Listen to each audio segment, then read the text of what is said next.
Hello, welcome to my YouTube channel. Today I will be talking about this series by Sarah J. Maas, The Court of Thorns and Roses. So this is the first book. I have the US edition here. So this is The Court of Thorns and Roses. The second part is this one, Court of Mist and Fury, and the third part is Court of Wings and Ruin. So firstly we'll talk about plot and the main premises of the book. So the story is about a young girl named Feyre who made a terrible mistake and now must pay for it. But basically it's a story about Fey people, about their lords, and about a girl traveling into that world, not knowing what she got herself into, and about the love stories following it. This is a feel-good book, but it has like when you read the first book, it has like a feeling you're reading a Beauty and the Beast story. It starts off like that. The young adult book, it starts like that, but at the end of by the end of the third book, I think it's a new adult because it has a lot of graphic images, a bit, not in the first book, but in the second and the third book there are some. So it's not series is not for young adult. So this is basically what the book is about. We'll start with the world building. There's not much of it in here. We have the basic land. It's called Prythian. I think we have a map here somewhere. Yeah, if you can see it. So this is Prythian, and this is the other country that is somewhere far away. We have no idea about it. We don't know where it is. We don't know the setting. We only have this one continent, and it's divided into 7 parts, the 7 main parts and the 2 minor ones. The 7 main parts belong to the lords of Prythian, so it's the Night Court, Day Court, Dawn Court, Winter, Summer, and Autumn Court. And the two minor parts are under the mountain, and we have Highbend, which is like an island or a continent, I'm not sure with the size of it, and that's the main land of our villain. So this is basically the whole world building. We have no idea about anything happening here. We have only like a vague description, which I don't really like. We have only a vague description of this world. We don't even understand how the magic came into this world. We don't understand exactly how it works. We only know that the lords are the most powerful ones. We have some minor creatures, minor mythical creatures, which you can find in any fairy forest you read about in any book. The nymphs and all the other small creatures, or the lesser fae as they call them. So that's the whole world we have here, not much. But on the plus side, it's a magical land, it's pretty. When you listen to the description, you feel like you walked in a delirious dream, for example. But even if it is a magical land, as I said in my book review of the House of Earth and Blood, there's too many descriptions, you can't really enjoy the surroundings, and you get too overwhelmed by the description, then you lose the sight of how beautiful it actually is. So after the world building, we have the plot. The plot starts somehow basic. We have a young girl which got herself into a much bigger story than she thought. We have a love interest, which is a distant called male, female, a lord, who caught himself in a spell, which is basically a Beauty and the Beast moment. So we have their love evolving, we have her story of becoming his prisoner and everything, and then by the end of the book 1, you fall in love with her love story, or you think so, and then bam, at the end of the first book and beginning of the second, you get another love interest, which I really think it was a bold move on her part. I never really read that, where you have like a true love story in the first book, and then you completely sink the whole ship, and then you introduce another one. That was a bold move, and she did it really well. That's a plus side, I have to give her that. But besides that, I don't really have much good to say about the plot. There's this thing where she introduced an abusive relationship as a real one, as a true love one, which is a thing that happens in the real world, and I give her a plus for that. I don't give her a plus for the whole plot, but this is the part that she did really well. The other parts of the plot, besides the love stories, the first main one and the second main one, which are really nice. They're like a romantic story which you can enjoy if you take it out of the magic world and the fact that it's a fantasy world. The other parts, she's famous for her minor plots inside the bigger plots. The minor ones, the minor villain, the Amaranta, that is the main villain in the book 1, she was executed pretty well. She had character, she had motives, she had a reason to be there. But the bigger plot, the main villain, wasn't such a good character. He wasn't introduced into the story, like he was part of the story. He was just some distant character which existed over there. He was a distant threat, and they worked toward him, but they never introduced him as he should have been, as the main villain should have been introduced into the story. So the first book was the most interesting one for me. The second one was the love interesting book with the major romance scenes and the graphic scenes. I think this one is the most popular in the fandom because it has the most graphic scenes and it has the main love story evolving. It's a really nice book, but it's not a good fantasy book.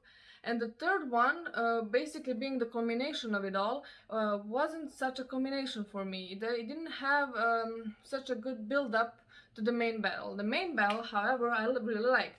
I liked how it was described. I don't usually like the main battles in the books. They're not executed really well, but this one was. The one thing I didn't like was that no one died. That was a major problem. So that's why I call this book a feel-good book, because it's not realistic. So you have the major characters, I don't know, 6 or 7 of them, I'm not sure, and no one died. And even if some of them died, they all were brought back to life, which kind of loses the edge on the book. You don't really expect anything interesting to happen. You're not anticipating anything. You're not scared for the characters. You can't really care about them because you know that they will never die and they can be hurt. That's a problem for me. That would be the whole thing I have to say about the plot. Basically, there's not much plot. There's more character relationships, which I will get to. So you have the main characters and the side characters, which are not really side characters, but they're not as important in this one. So we have Feyre and Rhysand, which are the main love story, and we have Feyre and Tamlin, which are the first book love story. So Feyre and Tamlin, they developed this. First we'll go talk about Feyre. So she's the main female character, and she's. I don't know, if you read the Throne of Glass and you read Ellen, she really had a character. She really was a real character with real flaws and everything. And Feyre was just not. She was this distant girl, quirky girl, described as such. But basically you learn as you read the book that she is really selfish, that have a personality besides not being able to read, and the other one, she paints. That's it. She paints and she can't read, and by the end of the book 1 she develops personality by gaining a tremendous amount of power. That's it. That's how she gains a personality, and she later in the book 2 and 3 she has her character development inside the relationship with Rhysand. That's where it happens. That's where you can see that she can maybe be a real person. But beyond that, you really can't connect with her as you could with Ellen, in my opinion, which I did. You can't really connect with her. So I can't really say much about her except that she's perfect, as all characters in this book are. So let's just say that all characters are perfect. She is, so she's pretty. She doesn't know it. She's smart, but she can't read, so she doesn't know it. And you have the storyline of an every teenage romance book. So that's about her. Next one we have Tamlin. He is one of the main characters. He's a deeply disturbed female with a tragic past, with his own flaws. He is like a side minor villain here. That's how he is described. I think she overreacted a bit on that part. By the end of the book 3, she really pushed him to the ground and punished him for crimes that he did commit and for the crimes he did not. But we don't have much character development on his side, except in the book 3, when he kind of has like a redemption arc, but not much. He just tries to help a bit, but he's like Snape in Harry Potter. You don't really acknowledge that redemption arc because of all the bad things he did before. Let's talk about Rhysand. He is the least annoying one. So he is the most real one, which you can connect with him the most. You can understand that he can be a real person. But I have another problem with him. Rhysand is a real character with real flaws, but here's the thing. Here's the part I don't like about it. The same as I didn't like about Ellen in Throne of Glass. He has flaws, but he is introduced as such a good person that you can't believe how good of a person he is, despite his flaws. That's fine, but he has flaws. He's selfish. He's rude. He's ruthless. He's merciless. He's really really dark, and he's a beast inside. And that's all. That all of those things are fine, but they're not really considered flaws. As flaws, as they set him back in his story, as he needs to work on them, as he needs to have his character development. He doesn't. We just move past that by introducing him as hot, as good in heart, kind in heart, and that's it. So you don't really notice those flaws anymore because he's really good looking, and he loves Feyre. That's the whole thing. He is good to her. He is kind to her, and everything you can imagine in a boyfriend, in a spouse. But he is really ruthless to the rest of the world, which is a real flaw. So that's what bothers me about him. He did have character development only inside their relationship. Outside, he didn't have it much. So next we have like a minor side characters, which are Nesta, Elaine, Aziel, Cassian, Amren, and Lucian. We have more throughout the book, but they're not as important as these ones. Basically, none of them are really interesting, especially Aziel and Cassian, which fandom will not agree with me. But Nesta has some interesting things about her because her flaws are the only one that are represented as a setback to her. She did have kind of a character development, but on the downside, she made a villain of her, which is good because she made her more real and made her people connect with her more. So she did, that part was really good. Elaine, however, is a blunt character and is kind of in a delusion, in a depression kind of bubble, but not depression as you would describe a clinical condition, but a bubble of sadness around her. That's what she is through the whole 3 books, except she has her gardening, and that's her whole personality, and her kind of a quirky relationship with Asriel, and the fact that she's Lucian's mate, and she doesn't want to be that. That's it. That's her whole personality. That's same with Lucian, which has a tragic past, and he's Elaine's mate, and that's it. He doesn't have much, but he really had room for character development, which never happened. And then we have Amren. I think she put her there to give the old strong opinion in the feministic, radical feministic girls to have a character which they will love, which is a badass. She's like a Ellen in a bottle. That's how I would describe her. So you don't have the Ellen main character, but you have a small character, and then you have it in a bottle, really. So the concentrated Ellen personality. That's what you have. She doesn't really have a personality. She's just a badass, and she's mean, and she's 1,000 of years old, and that's it. That's her whole personality. So that's what I have to say about characters, which as you can see is not much, but the problem is they're the main thing in these books when the plot isn't, and that's the problem when you don't have characters that are strong characters and you're basing a book on them. There's a lot of things I don't like about this book, but I have a theory about why this book is so widely accepted as one of the best fantasy books. You have the fandom. I think that's the only thing. I think it's an amazing thing about these books. You have a fandom that is so huge, so creative. You have fanfics written that are much better than the book, no offense to the author, but you have fanfics that are more likely to be canon than these books are. You have fan art, which is amazing, beautiful, and I don't say enough compliments about the artists who paint such fan art, which are beautiful. I think that's the best part about these books. You have the side stories, you have the fandom are imagining their personalities, how they would act in certain situations, and after years and years of thinking that they have personality by describing them in their fanfics, you start to believe that they actually had character in these books, which they didn't. But you grow attached to them and you grow to love them because you are reminded of their story, their mostly tragic story, reminded about it. You get an insight of the characters you really didn't get in the books, but you get it in the fanfics. and then you connect to the characters, and then the book, in my opinion, it remains in your head as a good memory.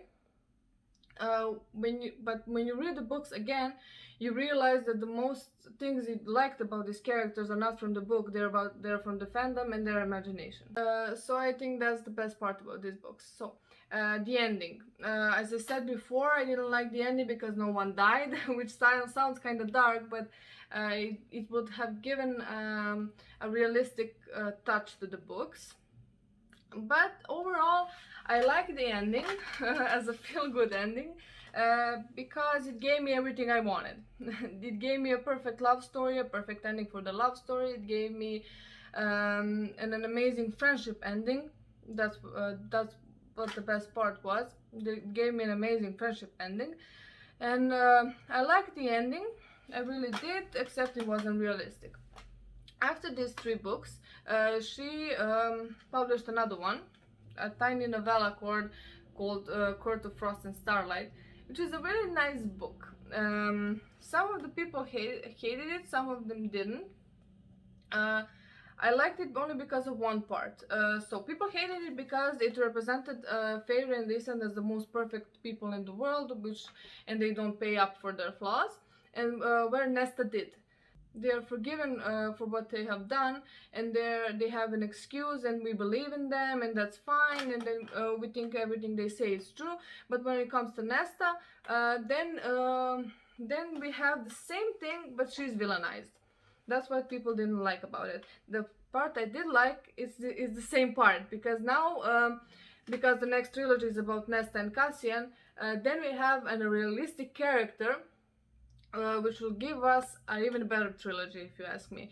So we have a character that was deeply wronged in the whole trilogy, and in the tiny novella, we have the character that has room for character growth, for development, and it has room for a perfect story, in my opinion, because I don't think the plot will be as strong as it is in these books, but I think that we will get the strong characters, and we will get actually a good book. That's why I like this novella. It was an easy read, it was nice, and it gave on the memory lane about these characters. It reminded me about the books, and as I said before, it reminded me about their personalities I discovered in fandom, not in the books.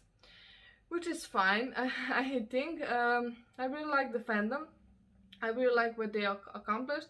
I really like that these books are so widely popular, because then if they weren't, we wouldn't have gotten so many beautiful fan arts, so many wallpapers for our phones. So that's all I have to say about these books. Overall, I like them. They're good books. I really enjoyed reading them. I did. Besides all of these flaws I just said, I enjoyed reading them. I wouldn't probably read them again. They're not those kind of books I would like to read again. But if you really like Fays, if you really like magical land, if you like the one true romance, if you like a friendship book, then this is a book for you. You will really enjoy it. And I don't know, if you don't agree with me, you can leave your comment in the comment section, then maybe we can discuss it in another video. If you have a suggestion what you would like to hear on my channel, leave a comment please, and thank you for listening.